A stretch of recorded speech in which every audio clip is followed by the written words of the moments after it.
Hi, Josh with the Everything Paranormal Show.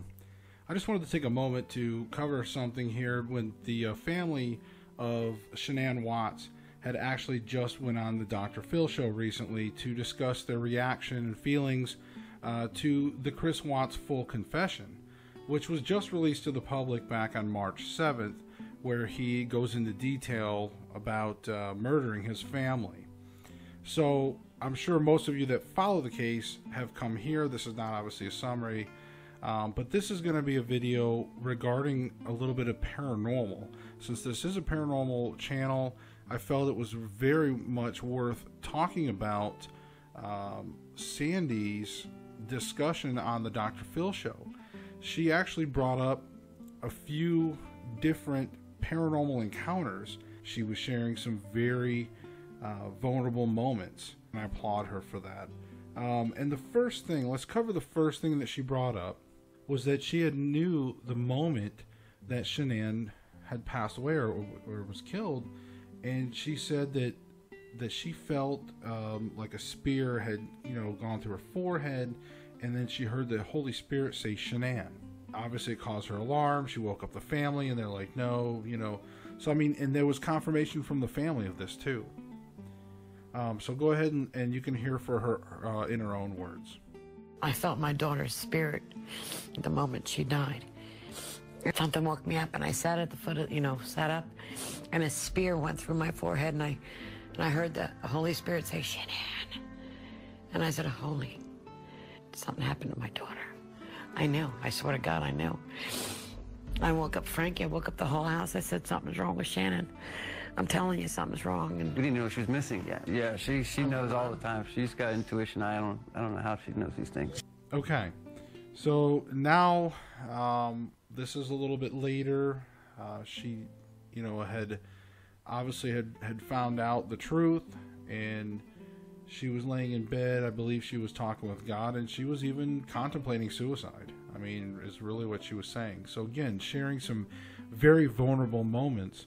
Well, of course, they, found her daughter's body. And later that night, Shanann actually had came to her and said, I love you, Mommy, and I'm sorry. So, again, there's more contact. See, Shanann had been able to come and visit her. She also said that she was at peace, and then I guess stayed with her through the night. I was laying in the bed weeping so hard, talking to God, and I said, I could just end my life now and go find my daughter. That night, I was laying in bed, and I just felt a presence, and I heard my daughter. I felt her, and I heard her say, I love you, Mommy, and I'm sorry. She told me she was at peace. I finally fell asleep with my daughter at my presence, and she slept with me. I just felt her. Okay, and another, I guess, big paranormal moment that she brings up, and I'm not going to explain it in detail, I'll let you listen for yourself, but basically she gets, visited from the whole family one more time. She gets a visit from Cece first, and then Bella, and then Shanann's there, and Shanann, basically hands her the baby, shows her the baby, shows her little Nico. And of course, she talks about how he looks, like Frankie did when he was a baby, so that's awesome. But all in all, I just want to say that as from a paranormal channel, from that standpoint, I wanted to let you all know that's watching this that these are amazing, amazing stories. And when people are willing to share these and to share these publicly, we should cherish those and understand that, these are real things. The paranormal world does exist. Some people may think that maybe she's just making it up to bring comfort to herself and all those things, but I don't believe that. I believe in the spirit world. I know it's there.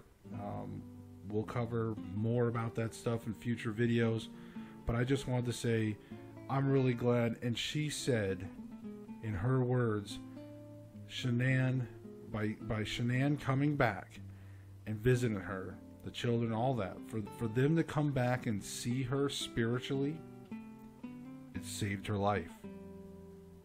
So think about that. I felt Cece's presence. She was first. And she goes, "Hiya, Nana."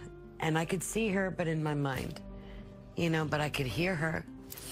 And she said, "You've been always so good to us, Nana. And we love you with our soul."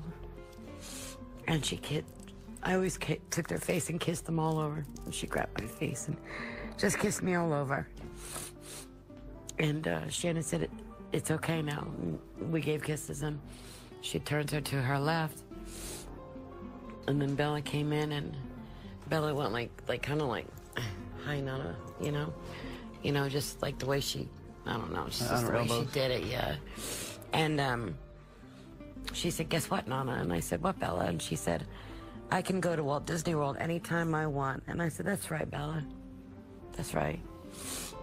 She thanked us for loving her so much.